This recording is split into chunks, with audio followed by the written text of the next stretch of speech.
m'appelle Didier Amann, je suis directeur de la rédaction du Soir. Je suis journaliste depuis près de 25 ans. J'ai fait à peu près tous les secteurs de l'information. Est-ce que vous pouvez nous parler donc du prix Rosseil, c'est-à-dire de l'historique du prix en quelques mots, et des objectifs de ce prix? Alors, le prix existe depuis longtemps déjà. Il faut savoir qu'il existe depuis 1938, donc bien avant la guerre. Il y a eu une petite interruption pour les raisons que vous imaginez. Et donc le but, c'était de promouvoir la littérature belge et plus généralement de promouvoir la création en Belgique. Alors il faut savoir que le journal Le Soir est véritablement un journal qui couvre la matière culturelle avec énormément d'emphase. Ça fait partie de nos piliers. Nous avons un supplément culturel, nous avons des pages de littérature et tout ça. Et donc c'est tout à fait cohérent avec notre action journalistique. Mais souvent, ce sont quand même des talents qu'on découvre. Ici, bon, il est clair que Alain Berenbaum est très connu en Belgique, et pas seulement pour ses ouvrages. Il faut savoir que c'est un juriste passablement réputé, et donc c'est vrai qu'il fait un peu exception, mais à côté de lui, il y avait des gens qui n'ont pas à leur actif autant d'ouvrages, deux ouvrages, et des années précédentes, parfois nous avons récompensé le premier ouvrage d'un auteur. Donc c'est très compliqué de tirer une règle des lauréats du prix Rosseil. Par exemple, quand vous regardez la nature des éditeurs, vous voyez que nous n'avons pas hésité à prendre de petits éditeurs. Je dis nous, même si je ne suis pas dans le jury, nous avons pris quelques petits éditeurs, et c'est cette fois-ci même en large majorité. En fait, la caractéristique de ce prix par rapport à d'autres prix, parfois en France ou dans d'autres pays, est loin de moi l'idée de polémiquer, c'est que les membres du jury agissent en totale indépendance. Et donc, il n'y a pas la volonté de récompenser tel ou tel gros éditeur. Non, la preuve en est cette fois-ci, il s'agit de 5 petits éditeurs. Et je dis ça sans petits, j'espère qu'ils ne s'en vexeront pas. Est-ce que vous pouvez nous parler de la manière dont se constitue le jury du prix? Alors, d'abord, il y a énormément d'anciens lauréats. Donc ce sont des gens qui sont illustrés par leur propre talent. Et nous y avons accolé des membres de la rédaction culture, mais en faible nombre, et aussi un représentant du monde de la librairie. Alors, le monde de la librairie, c'est assez nouveau dans notre volonté de donner encore plus d'ampleur à ce prix. Nous avons donc adjoint à ce représentant-là, parce que nous sommes face à une profession qui vit des difficultés qui sont assez comparables aux nôtres, nous, éditeurs de journaux. Et donc, il y a vraiment une volonté de soutenir ce secteur. Le prix soutient le secteur de la librairie, soutient les éditeurs et soutient plus globalement la création belge en tant que telle. Vous nous parliez des anciens lauréats, justement. Est-ce que, depuis que le prix existe, il y a des lauréats qui vous ont particulièrement marqué? Figurez-vous que j'ai eu, je vais vous raconter une histoire tout à fait personnelle, j'ai eu à l'école, j'étais élève interne, et parmi mes éducateurs, il y avait un prix Rosseil. Et quelque part, moi personnellement, ça m'a amené dans la littérature. J'ignorais, vous savez, j'avais 15 ans et j'ignorais complètement ce qu'était le prix Rosseil, et je ne suis même pas sûr que je savais tout à fait ce qu'était la littérature. Et donc ça m'a amené. Donc celui-là, pour des raisons personnelles, m'a marqué, mais il y a quantité d'autres, Mertens, Gunzig, oui, je crois que la liste est kilométrique.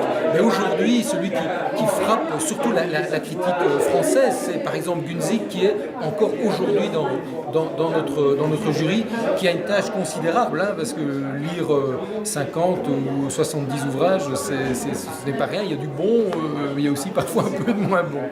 C'est le concept d'une sélection. Tout à fait. Y a-t-il une volonté particulière qui préside au fait que la remise du prix ait lieu également en France depuis 2 ans? En fait, c'est vrai qu'on pourrait se poser la question, pourquoi venir remettre ce prix à Paris? Mais il y a deux raisons fondamentales. C'est que notre vocation, nous en tant que journal, c'est de promouvoir aussi ce qui se fait en Belgique, c'est de défendre les intérêts de tous nos francophones.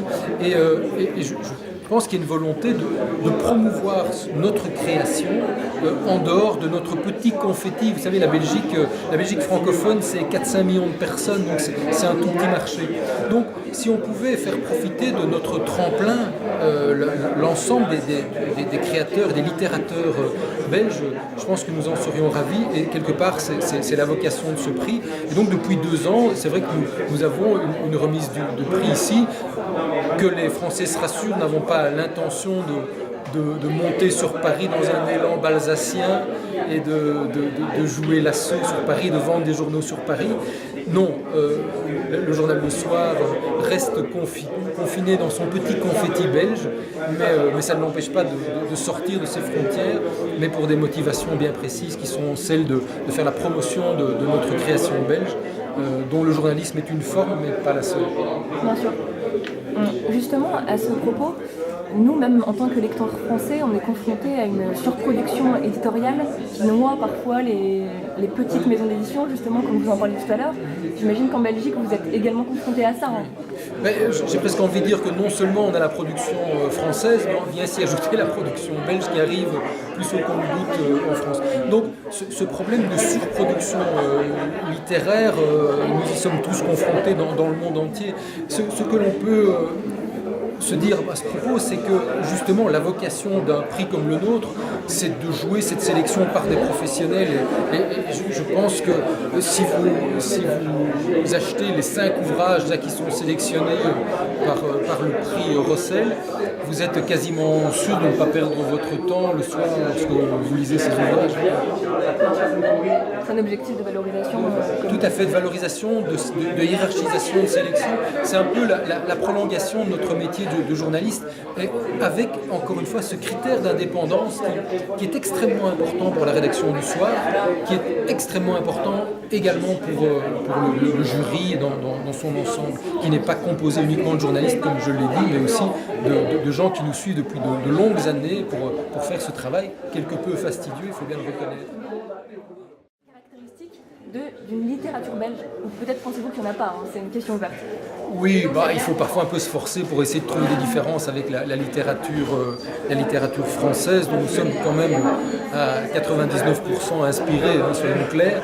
Mais si je devais trouver des différences, je dirais qu'il y a peut-être ce petit grain de surréalisme qui fait partie de notre ADN, cette espèce de folie et parfois de folie verbale aussi. Au niveau du choix des sujets, ça me paraît être une évidence, mais aussi au niveau du texte, au niveau du délire verbal, je pense qu'il y a une spécificité belge qui s'explique sans doute peut-être par le mélange de cultures, mais aussi à la fois germanique, latine et consort.